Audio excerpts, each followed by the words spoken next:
US Israel ஈரானோட 9வது நாள் போர் மிகப்பெரிய ஒரு தாக்குதலை இஸ்ரேல் ஈரான் மேலே செஞ்சிருக்காங்க.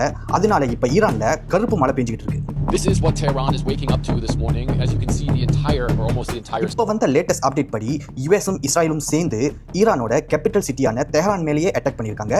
அதுவும் தெஹரானில் உள்ள ஆயில் ஃபெசிலிட்டி, அதாவது ஈரானோட பேக்போன், எக்கானமி பேக்போனே வந்துட்டு இந்த எண்ணெய் தான். அந்த நாட்டில் எண்ணெய் விலை ரொம்ப இருக்கு. அதனாலே ட்ரம்ப்புக்கு வந்து ஈரான் மேலே ஒரு கண்ணு ஆஃப்டர் ஈராக். ஸோ அதனால வந்துட்டு ஈரானுக்கு வந்து எண்ணெய் இருக்கிறனால தானே இவங்க வந்துட்டு இந்த போரில் இவ்வளோ நாள் வந்து தாக்கு பிடிச்சிட்டு இருக்காங்க. ஸோ அதனால வந்து இவங்களோட எண்ணெய் வளத்தை வந்து நம்ம வந்து கை வைக்கணும், அதாவது முழுவதுமாக அழிச்சிடணும்னு சொல்லி யுஎஸ் இஸ்ரேலும் சேர்ந்து இந்த தாக்குதலை செஞ்சிருக்காங்க. எவ்வளோ ஆயில் கம்பெனி ஃபேக்ட்ரியை அடிச்சு தும்சம் பண்ணியிருக்காங்க.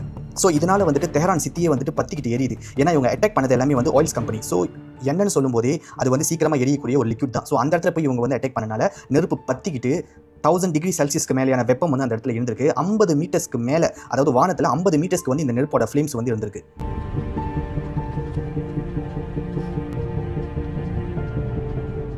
ஸோ இது ஃபைனலாக என்ன நடக்குதுன்னா, இந்த நெருப்பு எரிஞ்சு இந்த புகை வந்துட்டு மேகத்துக்கு போகும்போது இது வந்து ஒரு ஹைட்ரோ கார்பனாக வந்துட்டு பில்டப் ஆகுது. அதாவது மேகத்தில் போயிட்டு ஒரு கருப்பு மேகமாக வந்து ஃபார்ம் ஆகுது. இது பெட்ரோல், டீசல், ஆயில் இதுலேருந்து வெளியாகனா அந்த புகைங்க, இது வந்து சரியான டாக்ஸிக் கேஸ். ஸோ இது போயிட்டு மேகத்தில் போயிட்டு ஒரு கருப்பு மேகமாக வந்து உருவெடுக்குது.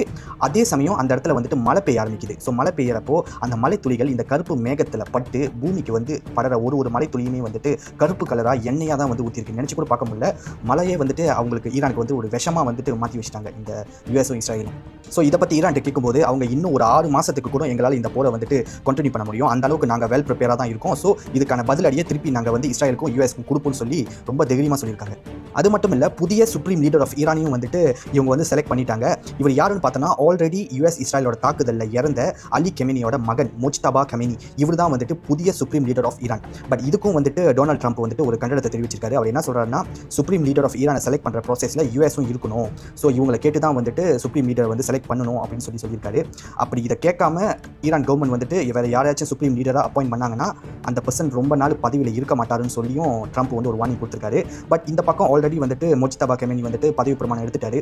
ஸோ இதுக்கப்புறம் இந்த போர் வந்து அடுத்த கட்ட லெவலாக வந்து எங்கே போகுது, என்ன நடக்க போகுதுன்றதை நம்ம பொறுத்து தான் பார்க்கணும்.